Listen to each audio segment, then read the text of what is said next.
any sculptor that has an appreciation of the materials they're using, like the craft, I like to see a balance of craft and ideas.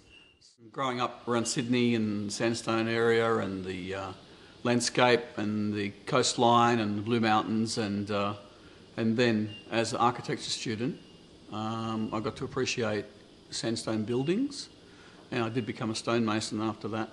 And so just the love of the material in the first place. It's got a really nice warmth about it, and yeah, just the love of the material. I think that people know about stone sculpture. I think it's almost universal, where just about in every culture they realise that something made of stone has a feel of permanency and it's almost eternal. It's you know, in every culture there's either religious statues made of stone and or wood or bronze, and they're seen as permanent material. Everybody knows their nature, they're reliable, they're going to be there in the future, and so people relate to that as something substantial and stable and permanent. And so yeah, people definitely have a response to stone. Stonemasonry sort of led me into sculpture because it was too big a leap for me to go into sculpture, being a boy from the western suburbs, and I didn't know any visual artists or let alone sculptors. And so after studying architecture and finding out a bit more about art, it was safer for me to go into a trade like stonemasonry than into sculpture, I think, looking back on it. At the time, I just thought I was making a practical decision, but when I think about it, I probably would have liked to have done fine arts then, but it was too big a jump, and so a trade like stonemasonry seemed more like something I could do, and it seemed more fitting in with you know, where I was coming from at the time.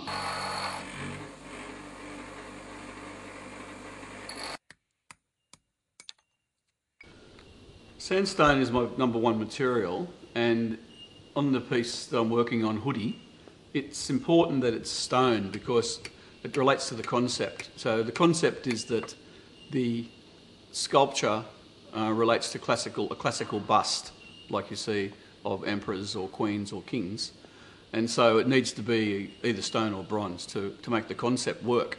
Otherwise, if it was plastic or fiberglass or something like that, well then the audience wouldn't relate it to the classical sculpture. So it needs to work in that way to relate it to heroic people.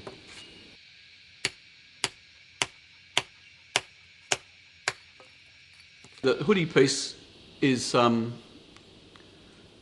idea came from, I see young men and boys walking around, I'm a high school teacher, and have the jacket with the hood on, which is fine, but sometimes it's sort of summer and winter. And I think it's more about disclosing, and I think it's about sometimes saying something about it's an anti-establishment type of gesture, and you know, they also won't make eye contact and have their head down. It's a whole body language thing, and it's sort of like the anti-hero. So you know, looking at the busts of famous people, they're like heroes, even though they might have been murderers and they might have been rapists and they might have been all sorts of people. We see them as heroes in these busts, and their body language is upright and they're looking out to the world, and they're, you know, usually done in a material like bronze or marble, of course showing high status. So I thought, why not turn all that around and have this person who's trying to be anti-establishment and anti-hero, but make them out like in a classical way, like a heroic style. So I'm playing around with the appropriating that form of the classical bust and then sort of changing the meaning of it.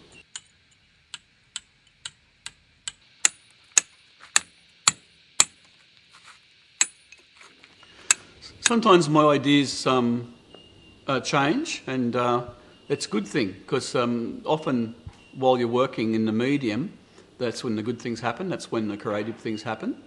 And you've got to allow that to happen, not resist it, because that's when, especially in sculpture, because the material is so important, each material has its own qualities. A drawing is nothing like a sculpture, whereas if you're a painter, a drawing is a lot more like a painting than a sculpture is like a drawing. So you're changing the media so much from a drawing, so yeah, you might have to let those things happen, and sometimes the ideas change. and you need to go with the quality of the materials, I think, the nature of the materials.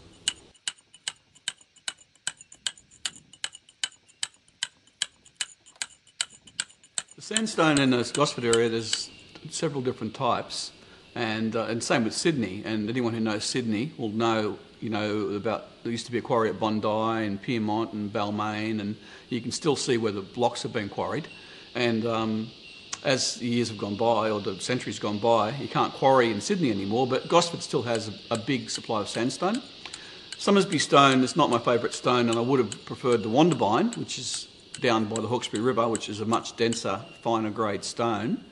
It would have suited what I was doing better, but I got this Somersby stone at the quarry, so I'm persevering with it. But it's just a white stone, so there's no feature, there's no bands of colour in it, which would disturb the whole form of the sculpture. So yeah, I would prefer the Wonderbine stone, but I'm using the Somersby.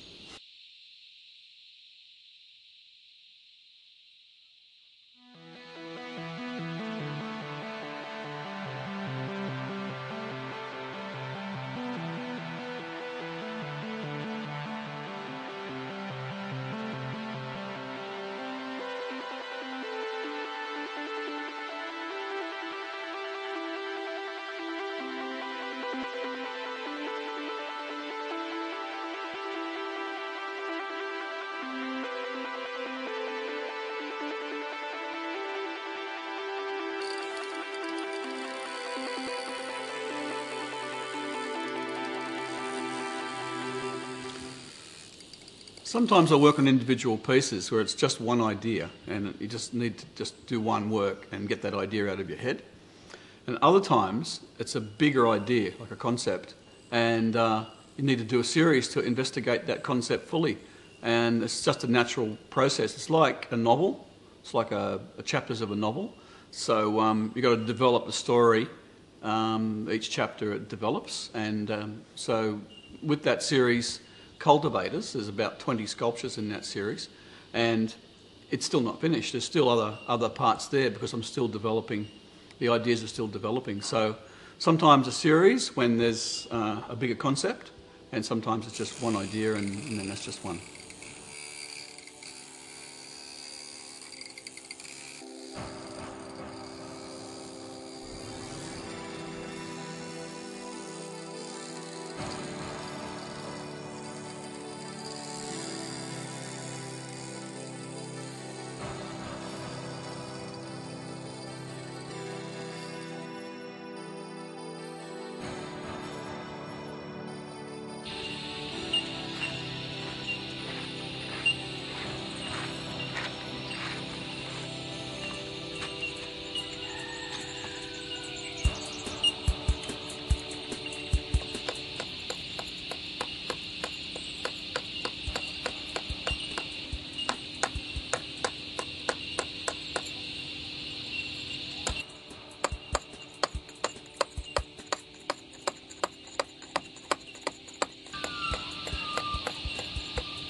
Well, for a start, I think a sculpture is a real object. It doesn't represent something like a painting does, whereas a painting represents an idea.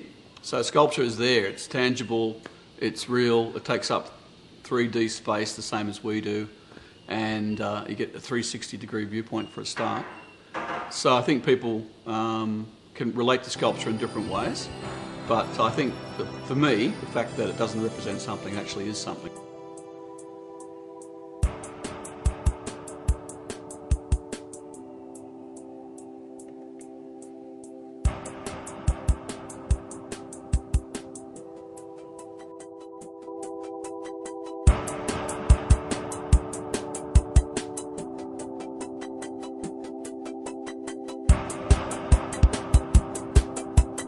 I'm all alone. I'm from the sky.